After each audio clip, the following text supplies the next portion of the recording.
Hi guys, this is BillyTWildi. Today I'm going to be doing a tutorial on a trick called, well, I know what it's called, but I'm going to call it the mirrored crougar because it's kind of similar to a crougar in a lot of ways. If you know the actual name for the trick, then please leave a comment and say what you actually think it's called. I'm just going to do it on the right hand side because I'm a little insecure about it on my left hand side. So this is what the mirrored crougar looks like.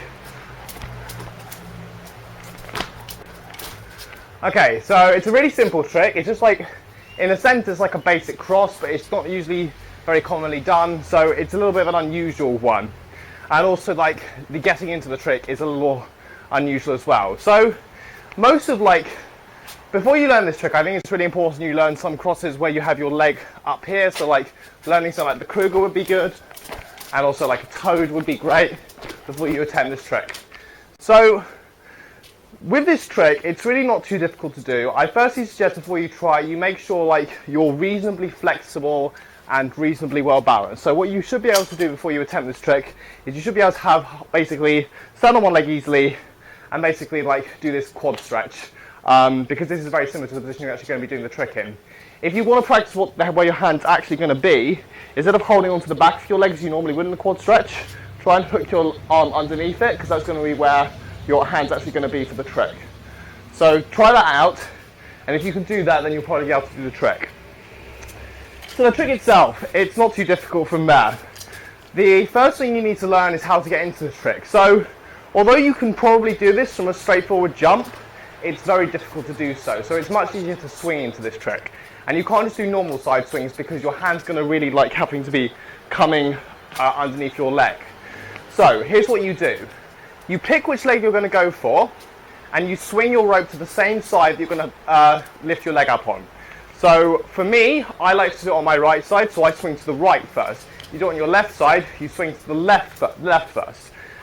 So after you've done your first side swing, what you need to do is you need to go into an EB side swing. So that will involve, after your swing, you're going to move your arm, which is on the, which is not crossing your body, which is just open, so not the crossed arm, behind your back as if you were about to do an EB. So if you can do an EB, this will make it easy. That's an EB.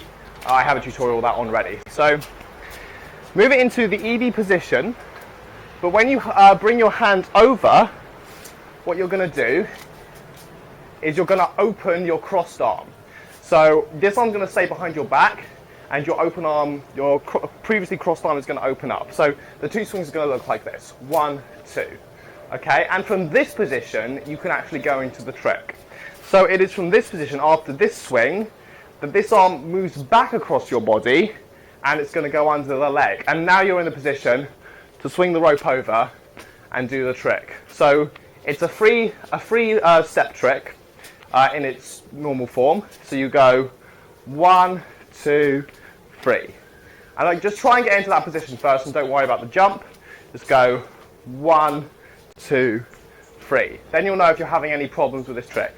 So like, one of the most common problems I think with this trick is that if you don't stick out your hand far enough, you can either, what can happen is this, and your rope can either just not end up going over you, or you can just get caught on your foot, which is often happens to me, or on your leg. So you really need to make sure that when your arm is here, it's sticking out quite a lot, because if it only sticks out a bit, the rope's going to get caught.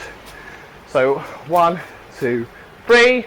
And then if your handle's like coming over nicely and not getting trapped, then you could try it with a jump. 1, 2, 3. And then the exit is really simple.